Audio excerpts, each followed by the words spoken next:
जय हिंद दर्शकों, मैं हूं जितेंद्र दीक्षित स्टोरीज में आपका स्वागत है।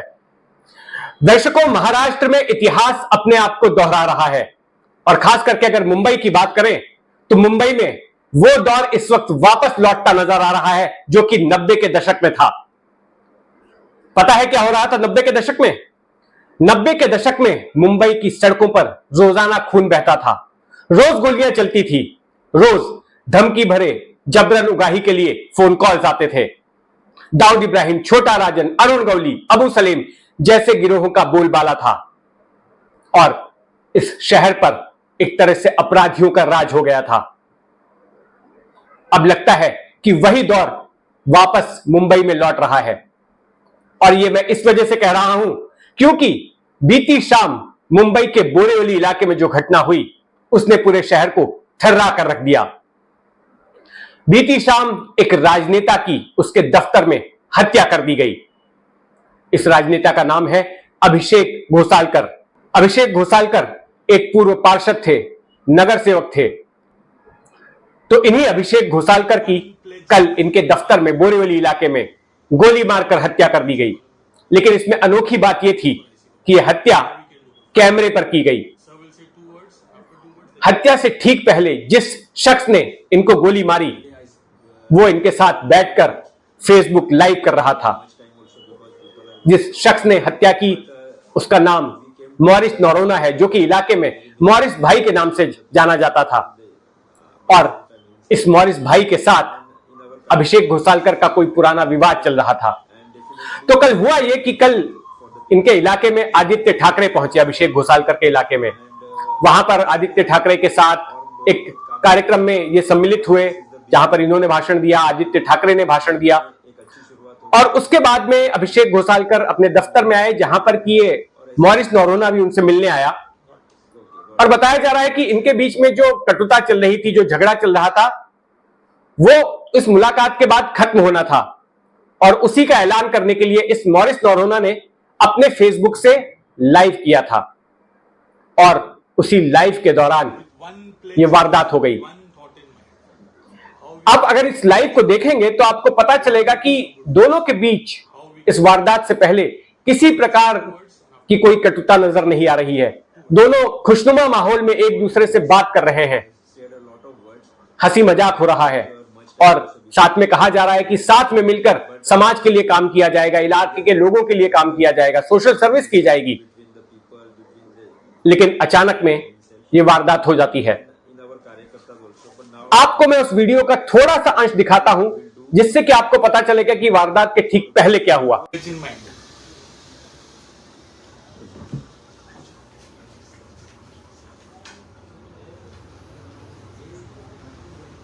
With one pledge in mind, with one thought in mind, how we can do good for IC colony, what we can do good for IC colony, how we can do good for IC colony. Sir will say 2 words, and after 2 words, then we will start. 2 words. Yes.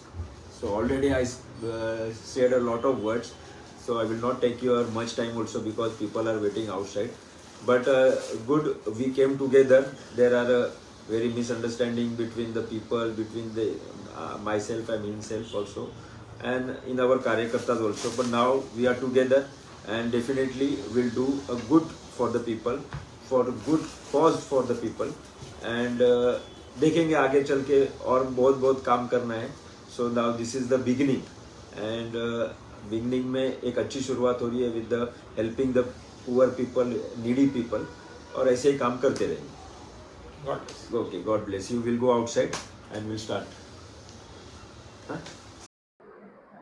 अब इसके आगे का video मैं आपको नहीं दिखा सकता क्योंकि इसके आगे 5 गोली मारी जाती है अभिषेक घोसालकर को, और जिसने गोली मारी मॉरिस नोरोना ने, वो खुद को भी गोली मार लेता है, उसकी वहीं पर मौत हो जाती है।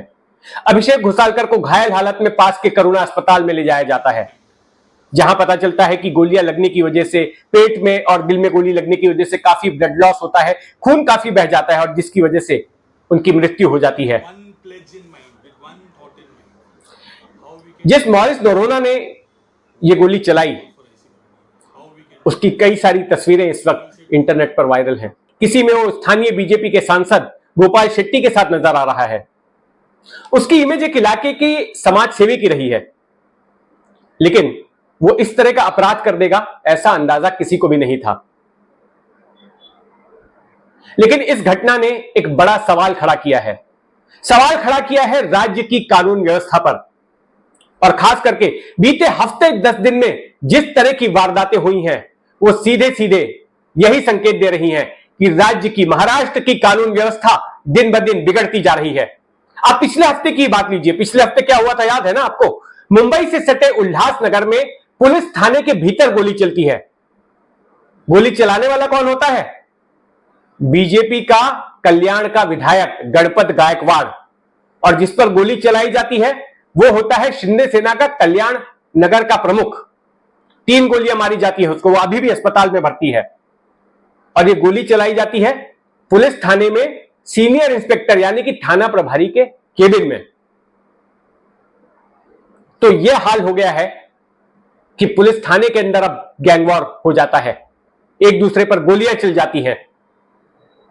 यही नहीं, अभी एक खत भी काफी चर्चा में था जो कि ठेकेदारों के संगठनों ने और इंजीनियर्स के संगठनों ने लिखा था महाराष्ट्र के मुख्यमंत्री एकनाथ शिंदे, उप मुख्यमंत्री देवेंद्र फडणवीस और दूसरे उप मुख्यमंत्री अजीत पवार के नाम पर, और उनसे यह कहा था कि हमें बचाइए, हमें गुंडों से बचाइए, हमें सरकारी प्रोजेक्ट के ठेके तो जरूर मिले हैं लेकिन हम काम नहीं कर पा रहे क्योंकि स्थानीय राजनेता और उनकी शह पर गुंडे हमें पीटते हैं, हमसे जबरन उगाही की कोशिश करते हैं, हम पर हमले किए जाते हैं, हम काम कैसे करें?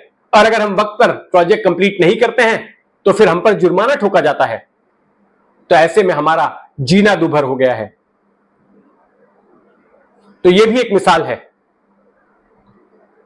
इसके अलावा पुणे में अब से कुछ दिनों पहले ही पुणे के एक स्थानीय डॉन को दिन दहाड़े पीट पीट कर उसके विरोधियों ने मार डाला।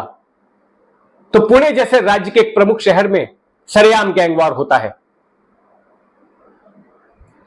तो इससे क्या संकेत मिल रहा है कि कहीं ना कहीं राज्य का गृह विभाग कमजोर पड़ रहा है, अपराधियों के हौसले बुलंद हो रहे हैं, और हौसले इसलिए भी बुलंद हो रहे हैं क्योंकि आरोप लग रहे हैं कि उन पर राजनेताओं का हाथ है।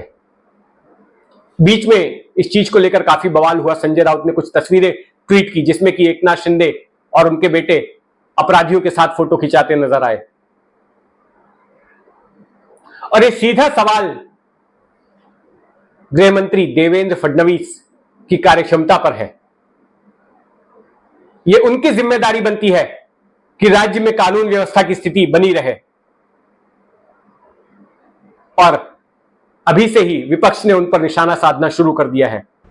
उप मुख्यमंत्री जी, आपके पास पुलिस विभाग का दायित्व तो है, कौन जवाब देगा? मुख्यमंत्री से लेकर और पूरी की पूरी एनडीए सरकार पूरी तरह से कानून व्यवस्था बनाए रखने में असफल हो गई है। यदि मुंबई से सटे थाने में रोज गोलीबारी की घटना आएगी तो कौन विश्वास करेगा इस सरकार पर? और यह सरकार अपने आप को राम राज्य लाने का वादा करती है कि राम राज्य है। ऐसा राम राज्य होता है? यह पूरी तरह से रावण राज्य का प्रतीक दिख रहा है।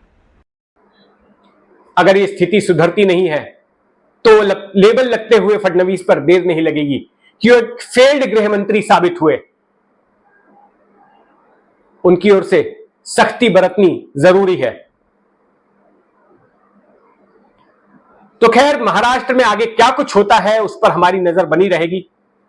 आप भी अपनी नजर बनाए रखें जितेंद्र दीक्षित स्टोरीज पर, और इस कहानी पर आपका क्या कहना है, आपकी अपनी क्या राय है, कमेंट बॉक्स में जरूर लिखें। और अगर आपने अब तक इस चैनल को सब्सक्राइब नहीं किया है तो सब्सक्राइब कर लें। जय हिंद।